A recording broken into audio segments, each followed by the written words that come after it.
সোনা চাঁদ জ্ঞানী গুণী আল্লাহওয়ালা ভাইরা, সোনামণি মা বোনেরা, এইরকম সাহাবা রাদিয়াল্লাহু তাআলা আনহুমাদের ভিতরে আমল ছিল।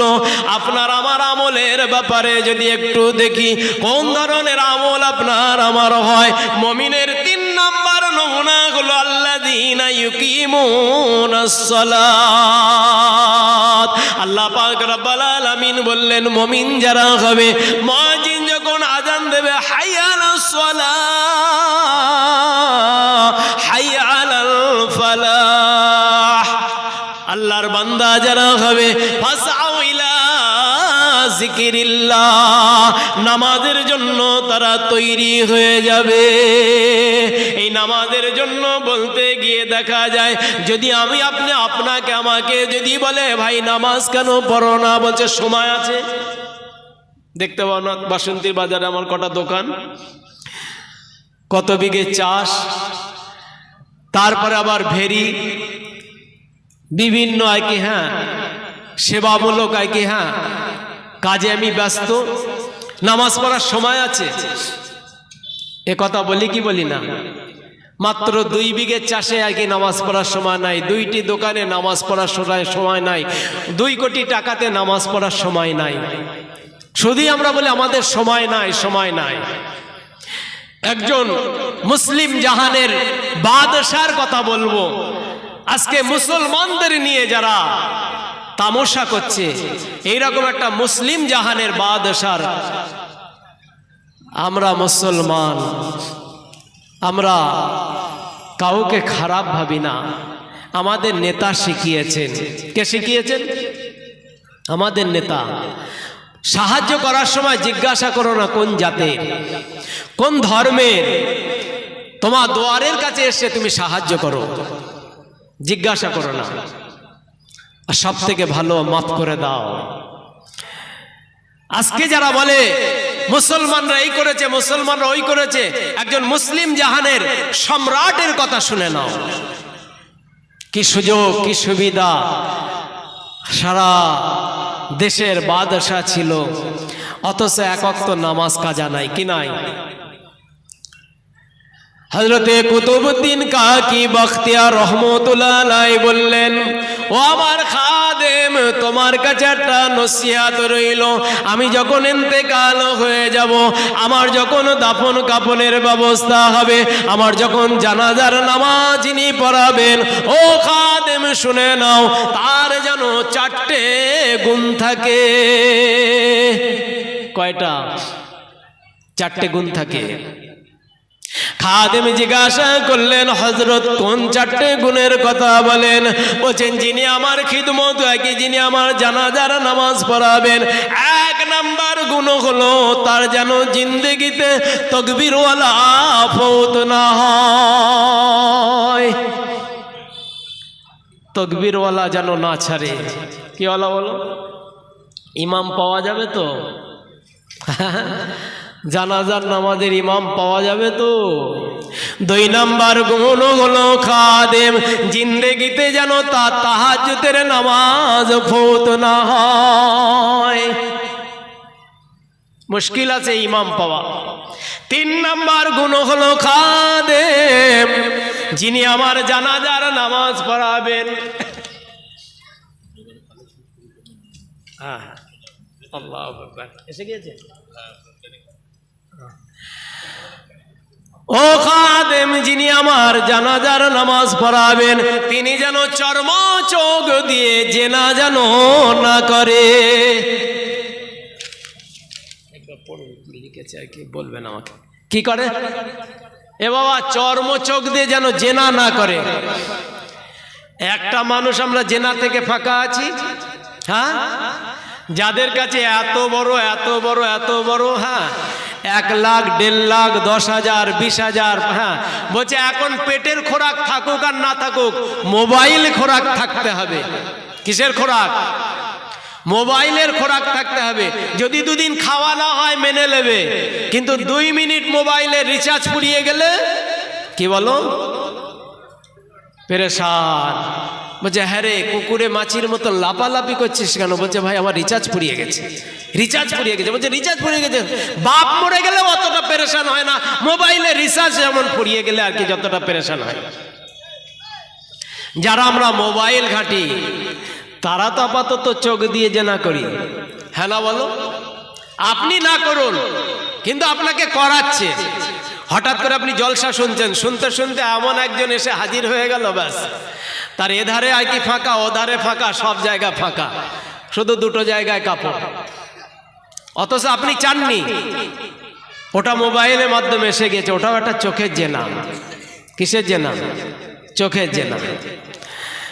3 নাম্বার হলো, 4 নাম্বার হলো খাদেম। শুনে নাও, তোমাকে একটা কথা জানিয়ে দে, যিনি আমার জানাজার নামাজ পড়াবে আসরের পূর্বে 4 রাকাত সুন্নত নামাজ আর কাজা নাই।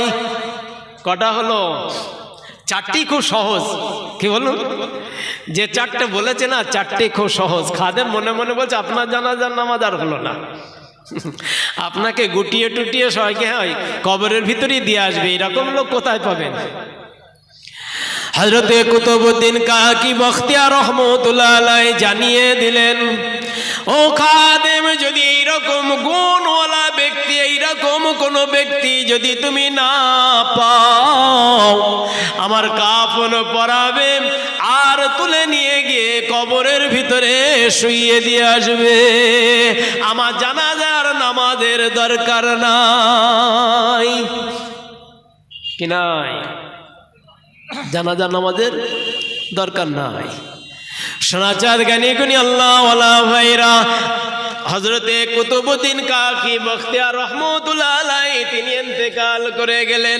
আর ইন্তেকাল করে যাওয়ার পরে হযরতে কুতুবউদ্দিন কাকি বখতিয়ার রহমাতুল্লাহ আলাইহি গোসল হয়ে গেল। ঈদগাহ ময়দানে জানাজার নামাজ তৈরি হয়ে গেল। শত শত ব্যক্তিরা বললেন, ও কুতুবউদ্দিনের খাদেম, ও খাদেমে কুতুবউদ্দিন বখতিয়ার রহমাতুল্লাহ আলাইহি খাদেম, তাড়াতাড়ি করে জানাজার নামাজ পড়িয়ে দাও, তাড়াতাড়ি করে জানাজার নামাজ পড়াও। বলছি ইমাম পাচ্ছি না। বলছি ইমাম পাচ্ছ না? এত শত শত আলেম রয়েছে, এত মুফাসসির রয়েছে, এত মুকাব্বির রয়েছে, এত আমির রয়েছে, এত জিম্মেদার রয়েছে, এত মুবাল্লিগ রয়েছে, যাকে হোক তো ধরে নিয়ে ইমামতি। বলছি ইমামতি তো যে কেউ করে দেবে, কিন্তু আমাদের হযরতের নসিহত আছে 4 গুণওয়ালা ব্যক্তি যে হবে সে ইমামতি করবে। তো এই 4 গুণওয়ালা ব্যক্তি যদি না পাওয়া যায়, জানাজার নামাজ হবে না। তো হচ্ছে তাহলে আর ওই রকম গুণওয়ালা ব্যক্তি পাওয়া যাবে না, চলো জানাজার নামাজ খাটিয়া ওঠাও। মাটিটা আপাতত দেই, 1 কেরাত সব এখানে পেতাম, সেটা না পাওয়া যাবে না, আর মাটিটা দিয়ে আর 1 কেরাত পাবো, তো ওইটাই নেই। এমন সময় জানাজার নামাজ তুলতে যাবে, মাইয়েতকে তুলতে যাবে, টক টক টক টক টক টক করে ঘোড়া ছুটিয়ে একজন ব্যক্তি এসে বললেন, ও খাদেমে কুতুবউদ্দিন, একটু দাঁড়িয়ে যাও, দাঁড়িয়ে যাও, আমি জানাজার নামাজ পড়াবো। কুতুবউদ্দিনের খাদেম বলেন, আপনি জানাজার নামাজ পড়াবেন, আমাদের হযরতের 4টে নসিহত আছে, ওই 4টে নসিহত সম্পর্কে আপনি অবগত আছেন কিনা? ওই সময় বলে খাদেমে কুতুবউদ্দিন, যদি ওই 4টে গুণ যদি আমার ভিতরে না থাকতো, আমি হযরতের জানাজার নামাজের ইমামতি করতাম না। দাঁড়াও, বলছে একবার হযরতের মুখটা খুলে দাও, আল্লাহর ওলির মুখটা একবার খুলে দাও। মুখটা খুলে দেওয়া হলো। তিনি বললেন, আল্লাহর ওলি কুতুবউদ্দিন কাকি বখতিয়ার রহমাতুল্লাহ আলাইহি, আপনার যে আমার সাথে তো কোনো দুশ্মনী নাই, আর ঝগড়াও নাই, আর ঝামেলাও নাই, সম্পদ নিয়ে কোনোদিন মারপিট হয়নি, কোনো আদান প্রদান নিয়ে, লেনদেন নিয়ে, মামালাত নিয়ে মারপিট হয়নি, ঝক্কি ঝামেলা হয়নি, কিন্তু আমার আয়েব বার করার কি দরকার ছিল? খাদেমে কুতুবউদ্দিনকে তো বলতে পারতেন যে অমুককে বলবে আমার জানাজার নামাজ পড়াতে, তাহলে দুনিয়ার মানুষ তো আর জানতো না, দুনিয়ার মানুষ জানতো না। হযরত জানাজার নামাজ পড়ালেন, বললেন আপনি যে জানাজার নামাজ পড়ালেন, শত শত মানুষ ঘিরে ধরলেন, একবার আপনার পরিচয়টা দেন। মুখের রুমালটা যখন সরিয়ে দিলেন, তিনি আর কেউ নয়, তিনি আমাদের ভারতবর্ষের রাজা, ভারতবর্ষের সম্রাট হযরতে শামসুদ্দিন আলতামাস রহমতুল্লাহ আলাইহি। তিনি জানাজার নামাজ পড়িয়েছেন। তিনি এমন একটা ভারতবর্ষের বাদশাহ হয়ে, নেতা হয়ে যদি তাকবীরওয়ালা ফৌত না হয়, তাহাজ্জুদের নামাজ যদি ফৌত না হয়, চর্ম চোখ দিয়ে যদি জেনা না করে, আসরের পূর্বে 4 রাকাত সুন্নত নামাজ যদি কাজা না হয়, তুমি আমি কোন খাতের মূল হয়েছি যে আপনার আমার নামাজ কাজা হয়ে যাবে? কোথাকার কে আপনি? আপনি আমি কে? তা শোনা চাঁদ জ্ঞানীগুণী আল্লাহওয়ালা ভাইরা, আল্লাহ সময় দিয়েছে, সুযোগ দিয়েছে, অনেক সময় আপনার আমার হাতে আছে। ওই জন্যে আপনি আমি এই দুনিয়া ছাড়ার পূর্বে, এই দুনিয়া ছাড়ার পূর্বে নামাজি হয়ে মরি। কি হয়ে মরি? নামাজি হয়ে মরি। আর নামাজি হয়ে না মরলে মমিনের সঙ্গে আমার আপনার কোনো সম্পর্ক। মমিনের 1 নাকে 3 নাম্বার পরিচয় হলো সে নামাজি হবে, 4 নাম্বার পরিচয় হলো সে জাকাত দেনেওয়ালা হবে, 5 নাম্বার পরিচয় হলো সে হলো সত্যবাদী হবে। কি বাদী হবে? হক কথা বলনেওয়ালা হবে, সৎ পথে চলনেওয়ালা হবে। এই 5টা জায়গায় যদি আসে, আল্লাহ পাক রব্বুল আলামিন 3টে পুরস্কার দেবেন। লাহুম দারাজাতুন ইনদা রাব্বিহিম ওয়া মাগফিরাতুন ওয়া রিজকুন কারীম। আল্লাহ পাক রব্বুল আলামিন তাকে সম্মানে সম্মানিত করবে, জীবনের গুনাহ খাতা মাফ করে দেবেন, আর আল্লাহ অফুরন্ত রুজির ব্যবস্থা করে দেবেন। কিসের ব্যবস্থা? রুজির ব্যবস্থা করে দেবেন।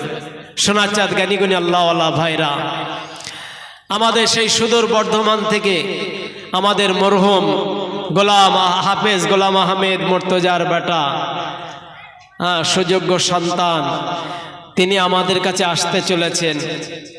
খুব অল্প সময়ের ভিতরে আপনাদের এখানে এসে হাজির হবে। তাই বলছিলাম, বাসন্তী বাজারের কেন্দ্রীয় জামে মসজিদের উপরে ছাদ হবে। কোথায় ছাদ? কি বলুন? এ বাবা, মাথা ঢাকতে গেলে কি লাগে বলুন দিনি? নামাজ পড়ার সময় টুপি লাগে, লাগে না? তা নামাজ পড়তে গেলে যদি ওরকম আল্লাহর ঘরে ছাদও লাগে, লাগে না? যদি ছাদ হয় তাহলে মাথায় কি পড়বে না? পানি পড়বে না, রোদ্দুর লাগবে না, আরামে নামাজ পড়া হবে। আল্লাহর ঘর মসজিদ, আর এই মসজিদের সঙ্গে যাদের সম্পর্ক থাকবে, কিয়ামতের ময়দানে আল্লাহ পাক রব্বুল আলামিন যেদিন পুলিসরাতের পোলের ওপর দিয়ে আপনাকে আমাকে পার করাবেন, সেদিন আল্লাহর ঘর কাবা ইঞ্জিন বানিয়ে দেওয়া হবে, আর সমস্ত আল্লাহর ঘরগুলোকে বগি বানিয়ে দেওয়া হবে। আর যাদের অন্তরকরণ, অন্তর কি মহাব্বত মসজিদের সাথে থাকবে, তারা ওই কম্পার্টমেন্টে, ওই বগিতেই বসে পুলিসরাতের পুল পার হয়ে যাবে। ওই জন্য আল্লাহর রাস্তায় আল্লাহ পাক রব্বুল আলামিন বলেন, মান যাবিল হাসানাতি ফালাহু আশরু আমসালিহা। যে আল্লাহর রাস্তায় 1 টাকা দান করে, আল্লাহ পাক রব্বুল আলামিন তাকে 10 টাকার মালিক বানিয়ে দেন। কয় টাকার? 10 টাকার মালিক বানিয়ে দেন। 1000 টাকা দান করবে, আল্লাহ পাক রব্বুল আলামিন তাকে 10,000 টাকার মালিক বানিয়ে দেবেন। 10,000 টাকা দান করবে, আল্লাহ পাক রব্বুল আলামিন তাকে 1,00,000 টাকার মালিক বানিয়ে দেবেন। 1,00,000 টাকা দান করবে, আল্লাহ পাক রব্বুল আলামিন তাকে 10,00,000 টাকার মালিক বানিয়ে দেবেন। বাবা, কোরআন সত্য। কি সত্য বলো? কোরআন সত্য, নবী সত্য, আল্লাহর ওয়াদা সত্য। ওয়াদাল্লাহি হাক্কুন। আল্লাহ পাক রব্বুল আলামিন যে ওয়াদা করেছেন, আল্লাহর ওয়াদা হলো হক। আল্লাহর ওয়াদা কখনো মিথ্যা নয়। যে আল্লাহর রাস্তায় 1 টাকা দান করবে, আল্লাহ পাক রব্বুল আলামিন তাকে 10 টাকার মালিক বানিয়ে দেবেন। এ কথাটা আল্লাহ বলেছেন। এ কথাটা কোনো মাওলানা নয়, কোনো মুহাদ্দিসের নয়, কোনো ওলামা হজরতের নয়, কোনো হাফেজে কোরআনের নয়, কোনো দুনিয়ার বুজুর্গনে দিনের নয়, কোনো মুবাল্লিগের নয়, কোনো চাষির নয়, কোনো ব্যবসাদারের নয়, এটা আল্লাহর কথা। কার কথা? আল্লাহ পাক রব্বুল আলামিন বলেন, লান তানালুল বিররা হাত্তা তুনফিকু মিম্মা তুহিব্বুন। আয়াতটা যখন অবতীর্ণ হলো, আল্লাহ পাকের হাবিব যখন অবতীর্ণ করলেন, সাহাবা রাদিয়াল্লাহু তাআলা আনহুমাদেরকে শোনালেন। ওই মজলিসে হযরতে তালহা রাদিয়াল্লাহু তাআলা আনহু বসা ছিলেন। হযরতে তালহা বলেন, ইয়া রাসূলুল্লাহ, ইয়া হাবিবাল্লাহ, আমি বুঝেছি এই আয়াতের মর্ম, আয়াতের অবদানিক অর্থ কি হতে পারে। আমি তালহা আপনার মুখ থেকে শোনার সঙ্গে সঙ্গে আমি আমার জীবনের সব থেকে মহাব্বতের বাগান মদিনা নগরীর পার্শ্ববর্তী এলাকায় আমি তালহা আমার যে বাগানটা আছে, ওই বাগানটা আমি আল্লাহ রাস্তায় আপনার কাছে ওয়াকফ করে দিলাম। আল্লাহ পাক রব্বুল আলামিন বলেন, হাবিব, আপনি আপনার উম্মতানিদেরকে জানিয়ে দেন, তারা যখন আল্লাহ রাস্তায় দান করবে, তাদের যেন মহাব্বতের জিনিসটা আল্লাহ রাস্তায় দান করে। আর যখন আল্লাহ রাস্তায় দান করবে, তার মহাব্বতের জিনিসটা যখন দান করবে, আল্লাহ ওই মহাব্বতের জিনিসটা চান। আল্লাহ পাক রব্বুল আলামিন বললেন, হাবিব, সর্বপ্রথমে আমাকে দাও, তারপরে আমার কাছে নাও। ইতিপূর্বে সব নবীরা আমাকে দিয়েছে, তারপরে আমার কাছে নিয়েছে। আল্লাহর কোরআন বলেন, রব্বানা ইন্নী আসকানতু মিন যুররিয়াতি বিওয়াদিন গায়রি জি জারিন ইনদা বাইতিকাল মুহাররম রব্বানা লিয়ুকিমুস সালাতা ফাজআল আফিদাতাম মিনান নাস তাহবি ইলাইহিম ওয়ারযুকহুম মিনাস সামারাতি লাআল্লাহুম ইয়াশকুরুন। আল্লাহ পাক রব্বুল আলামিন সূরা ইব্রাহিমের ভিতরে একটা আয়াত অবতীর্ণ করেছেন। এই আয়াতের ভিতরে জানিয়েছেন, ও হযরত ইব্রাহিম, সর্বপ্রথমে আমার রাস্তায় কুরবানি দাও, আর তারপরে আমার কাছ থেকে কিছু নাও। আল্লাহ নবী হযরত ইব্রাহিম আলাইহিস সালাতু ওয়াসসালাম, আল্লাহ পাক রব্বুল আলামিন ইব্রাহিমকে বললেন, ইব্রাহিম, আমার রাস্তায় কুরবানি দাও। আল্লাহ পাকের নবী ইব্রাহিম আলাইহিস সালাতু ওয়াসসালাম বললেন, আল্লাহ শত শত কুরবানি দিয়েছি, এখন আবার আপনি আমার কাছে কি কুরবানি চান? ও ইব্রাহিম, এত বছর ধরে তুমি আমার কাছে বলছিলে, রব্বি হাবলি মিনাস সলিহিন, রব্বি হাবলি মিনাস সলিহিন। আল্লাহ, তুমি আমাকে একটা নেক সন্তান দান করো। ইব্রাহিম, আমি তোমাকে একটা নেক সন্তান দান করেছি, ওই সন্তানটা আমার রাস্তায় কুরবানি দাও। আল্লাহ, আমার ওই সন্তানটা কোন দুধ পোষে শিশু, ওর মায়ের দুধ পান করে, কিভাবে তাকে কুরবানি দেবো? আল্লাহ পাক রব্বুল আলামিন বলেন, ইব্রাহিম, তোমার ওই সন্তান, তোমার ওই কলিজার টুকরা বেটি কি বিবিকে, ওই অন্তর ছেড়া বিবিকে, আম্মা জান হাজরাকে নিয়ে, আর তোমার বেটা কি ইসমাইলকে নিয়ে এমন একটা জায়গায় রেখে আসবে, যে জায়গায় কোনো পানির ব্যবস্থা নাই, যে জায়গায় কোনো বাকি ঘরের ব্যবস্থা নাই, যে জায়গায় কোনো গাছের ব্যবস্থা নাই, যে জায়গায় কোনো জনমানুষ পর্যন্ত নাই, এরকম একটা জায়গায় তোমার ওই বেটাকে রেখে আসবে। আল্লাহ, এতদিন পরে আপনি আমাকে সন্তান দিয়েছেন, আর এখন আপনি কুরবানি চাচ্ছেন। লব্বাইক বললাম, ইব্রাহিম, দেরি করব না, আপনার জন্য, আপনার হুকুম পালনার্থে আমি আমার বেটা ইসমাইলকে আপনার হুকুমে কুরবানি করে দেব। আমার কাছে আপনি সরাতে চাচ্ছেন? আল্লাহ, আমি ইব্রাহিম রাজি আছি, চিন্তা নাই, বলুন কবে কখন? বলছে এক্ষুনি। হযরত ইব্রাহিম আলাইহিস সালাতু ওয়াসসালাম আম্মা জান হাজরাকে বললেন, বিবি হাজেরা রে, সন্তানকে কোলে তুলে নাও, এক মগ পানি নিয়ে নাও, এক থলি খাজুর নিয়ে নাও, আমার সন্তানকে নিয়ে আল্লাহর হুকুম পালনার্থে আমাকে একটু মেহমানদারির জন্য যেতে হবে। ও বিবি হাজেরা, চলো চলো তোমাকে নিয়ে একটু বেরিয়ে আসি। আম্মা জান হাজেরাকে নিয়ে কলিজার টুকরা বেটা ইসমাইল আলাইহিস সালাতু সালামকে নিয়ে, যে বেটার জন্য শত শত, যে বেটার জন্য কয়েক বছর ধরে ইব্রাহিম আল্লাহর কাছে চোখের পানি ফেলেছেন, আল্লাহর কাছে দোয়া করেছেন, এমন সময় আল্লাহ বেটা দিয়েছেন। আর ওই বেটাকে আবার কুরবানি করতে বললেন। হযরত ইব্রাহিম আলাইহিস সালাতু সালাম পাহাড়ের পদতলে, যেখানে সাফা মারওয়া নামক পাহাড়, ওই পর্বতের জায়গায় যখন চলে গেলেন, আল্লাহ পাক রব্বুল আলামিন বলেন, ইব্রাহিম এখানে দাঁড়িয়ে যাও, এখানে কোনো গাছ নাই, এখানে কোনো বাড়ি নাই, এখানে কোনো মানুষ নাই, এখানে কোনো জনমানুষ বলতে কিছু নাই। ও ইব্রাহিম, এখানে তোমার সাহায্যকারী বিবি বাচ্চার কেউ নাই, এইরকম একটা জায়গায় তুমি তোমার বাচ্চার বিবিকে ছেড়ে যাও। ছেড়ে দিলেন। ইব্রাহিম আলাইহিস সালাতু সালাম ব্যাকে চলে আসছেন। ব্যাকে চলে আসার পরে বলছেন, আম্মা জান হাজেরা উটের রশি ধরে বললেন, ইব্রাহিম আপনি আমাকে এখানে ছেড়ে রেখে চলে যাচ্ছেন, এটা আমি বুঝতে পারছি, কিন্তু আপনি আপনার ইচ্ছায় করছেন না আল্লাহর হুকুমে করছেন? ইব্রাহিম আলাইহিস সালাতু সালাম মৃদু মাথা নাড়লেন, ঘাড় নাড়লেন। আম্মা জান হাজেরা বললেন, ইব্রাহিম আপনি চলে যান, চলে যান, আমি আপনাকে আটকাবো না।